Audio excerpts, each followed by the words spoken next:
King Shisa is a unique monster unlike any other in the Godzilla universe. Upon first glance, he looks organic, but much like his adversary MechaGodzilla with that fake outer skin, looks can be deceiving. And in the tradition of many of the titans from the legendary monsterverse, who are based on stories from long ago, the king is a living representation of the Shisa, a gatekeeper of good and evil spirits, and a slayer of dragons as the guardian of Okinawa.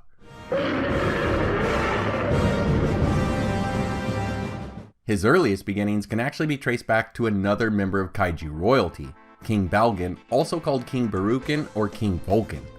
This unused monster was part of an earlier draft for Godzilla vs. MechaGodzilla called Showdown in Zan Pamasaki, Godzilla vs. MechaGodzilla. Unfortunately, there are no concept images of Balgan, but his description was very similar to Shisa's final design.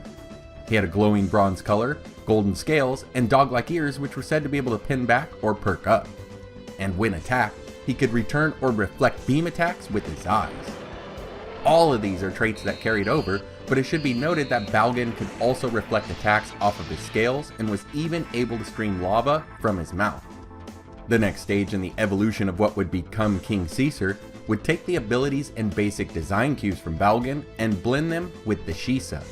Without going too far back into history, the Okinawan Shisa, like the Komainu of Japan, are an evolution of the Chinese stone lions.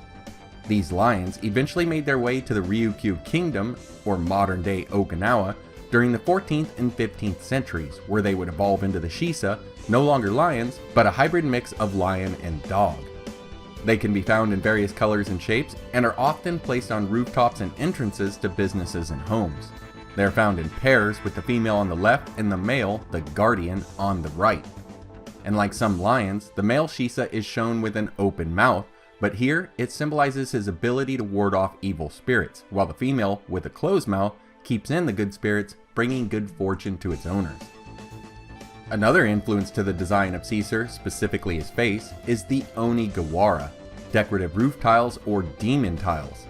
They are another common piece of Japanese architecture, usually containing the face of a demon or gargoyle, and their main purpose was to stop roof leaks, but they are also said to keep out evil spirits.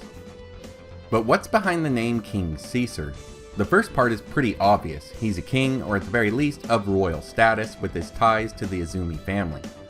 And the Caesar part? Well, that's in reference to Julius Caesar, the first Roman emperor, the name that has gone on to literally mean emperor or ruler in many languages. So in a way, the name is a bit repetitive.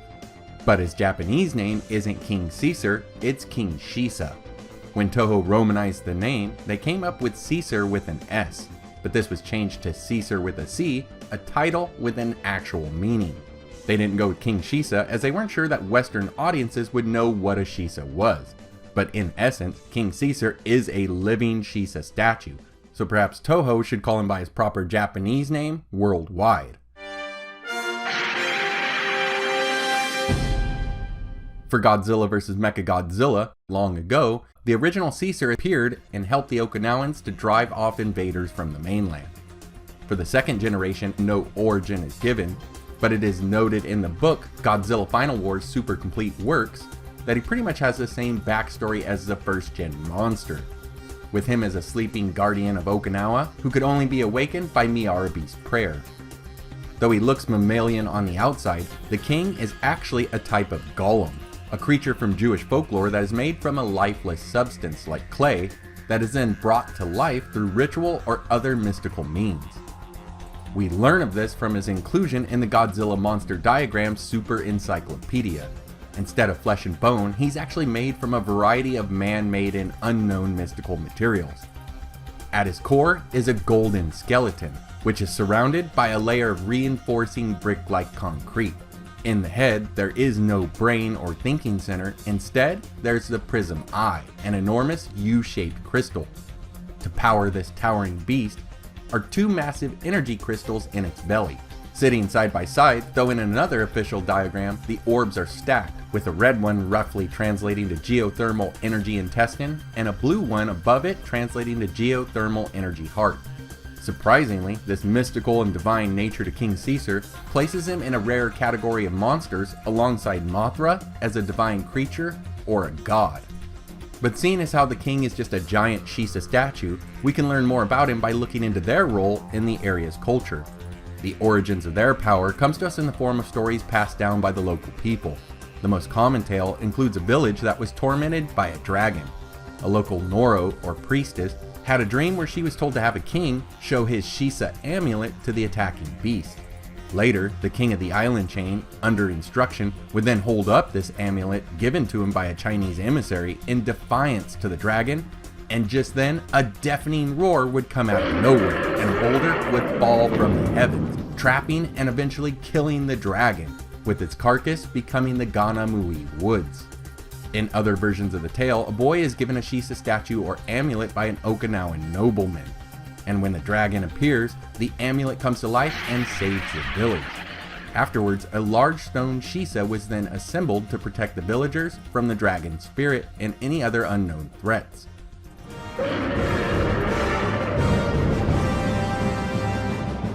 When a black mountain appears above the clouds, a huge monster will come forth and try to destroy the world. When this takes place, a Shisa statue representing the king will be placed on the roof of a shrine on the Azumi land. The light from the sun will then charge up the eyes of the statue, which will then unleash two red beams that fire at a mountainside, freeing the guardian monster. But before he activates or wakes up, a member of the royal Azumi family must sing Miarabi no Inori, or the Prayer of the Beautiful Child, a song of infamous length. Once the battle is finished, the statue is then placed inside the shrine, and the king returns to the mountain he came from and is buried by an explosion.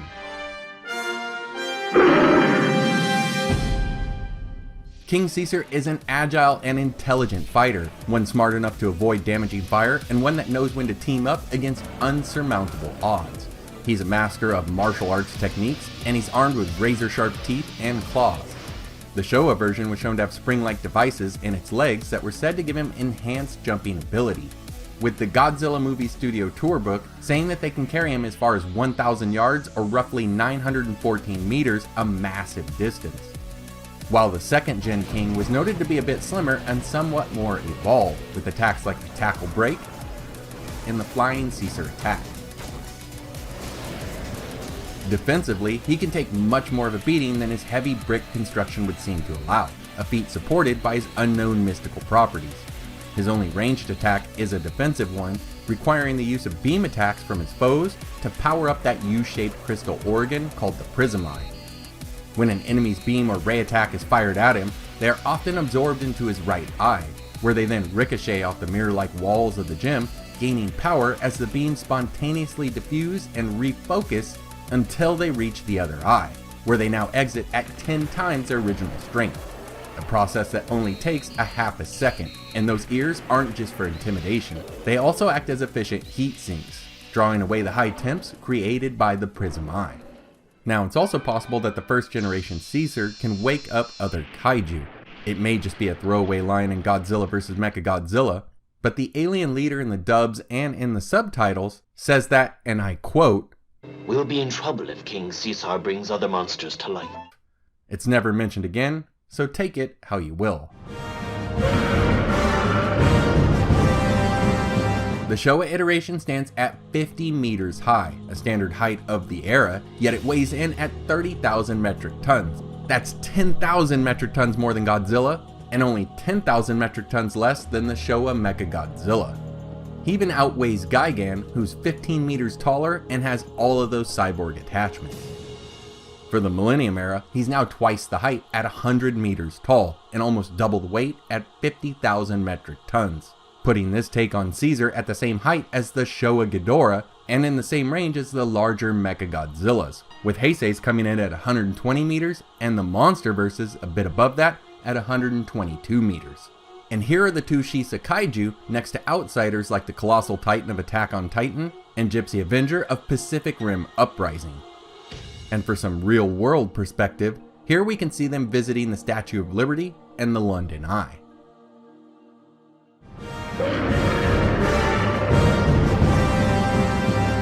As of the making of this video, the Kings only appeared in 2 Godzilla films.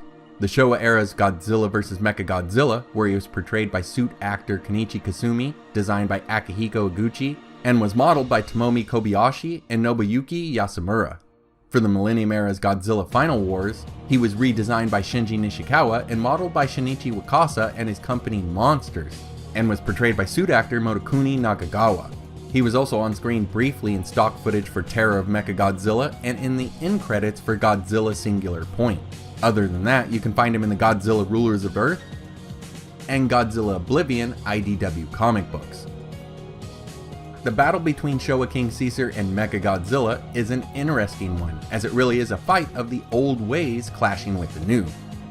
You have the King, a man-made kaiju, powered by ancient yet unknown mystical means with a fake outer skin, controlled by the Azumi people. And then on the other side, you have the ultra-modern, alien-built Mecha-G, powered by future tech, also with a fake exterior, and controlled by the Black Hole Planet 3 aliens. To learn more about Showa MechaGodzilla, or other unused scripts like the one Balgan came from, try out one of these videos. Otherwise, take care, and I hope to see you next time.